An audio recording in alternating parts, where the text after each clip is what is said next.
Estando en prisión con cáncer, tenía que esforzarme por mis propios medios porque no tenía un apoyo de absolutamente nadie. Estoy aprendiendo a vivir ahora con cáncer, gracias al apoyo de todas estas personas. In his dual fights against cancer and deportation, Lalo has been supported by a group of complete strangers who came together to save his life. This is the story of how a doctor, an attorney, and 2 church congregations in the Chicago area provided a Guatemalan immigrant sanctuary from hardship and deportation.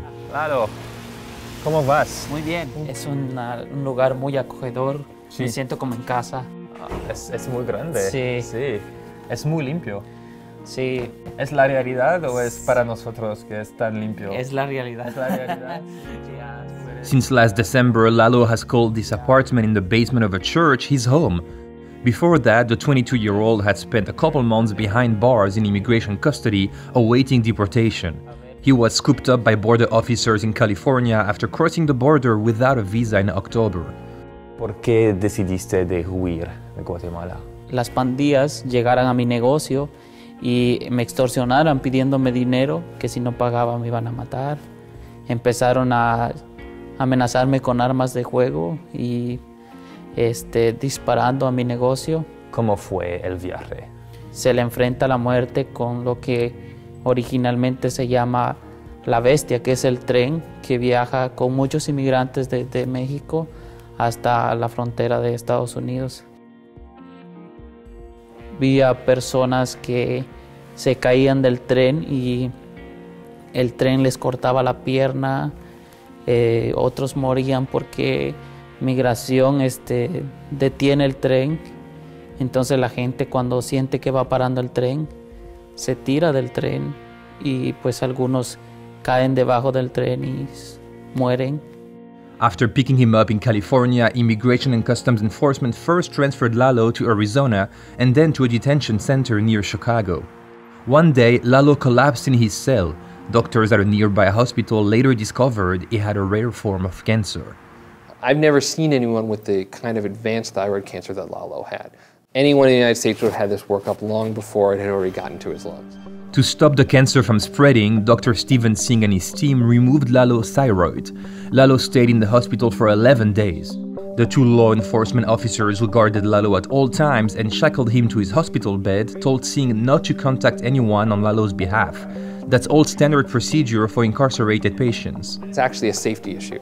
And so I understand that instinct. For example, people who are gang members, there may be rival gangs who want to come into the hospital and hurt them. But when Singh found out that Lalo was a detained immigrant rather than a gangbanger, he alerted local immigration rights groups with Lalo's consent, and from then on, everything changed. Had that doctor not made that call, he probably would have never found us or found anyone to help him. Mi nombre es Eduardo Valiente, alias Lalo, siguiendo con mi tratamiento contra el cáncer, con mucha motivación por esta organización que me ha brindado su apoyo. Immigration attorney Moni Ruiz Velasco took on Lalo as her client and started his asylum application. When I went to talk to him and explain to him who I was and what the process was, he right away said, I can't go back. If I go back, I'll be killed. And if I'm not killed, then I'll probably die now from this cancer. They don't have the healthcare system down there to be able to take care of this. And this is something that if he was sent back, he would absolutely die from this cancer. Toward the end of Lalo's hospital stay, the 2 officers guarding him left, leaving Lalo with no place to go and an order to appear in court for his deportation hearing. Fortunately, Ruiz Velasco had already arranged for 2 local churches to provide him sanctuary. Many people are in situations similar to Lalo. For us to do it was a relatively simple, faith-based decision. Are you guys getting tired of each other sometimes? No, Lalo is like a member of the family. Él creo que aprende español un poco, Sí. Y yo aprendo inglés un poco de él. So you know that they're planning to do a prayer service for you tonight at 7:30? Yeah. Yeah. Citing Lalo's urgent medical needs as well as Guatemala's inadequate healthcare system, an immigration judge recently granted Lalo asylum. As an asylee, Lalo is eligible for short-term government-funded medical care. Al lado de luchar contra el cáncer, ¿Cuál es el futuro para ti aquí en los Estados Unidos? Quiero aprender el inglés, quiero seguir estudiando, seguir ayudando a mucha gente que necesita, como yo necesité. ¿Es importante para ti de aprender a hablar inglés? Es muy importante para mí. It's hard for Singh to predict how the young immigrant will respond to his medical therapy, but at least Singh says he now has a clear conscience. You know, we have to do everything we can to help our patients. And we have a responsibility to take care of them no matter what. No matter what your politics are, no matter what their immigration status is, we have a duty to take care of them.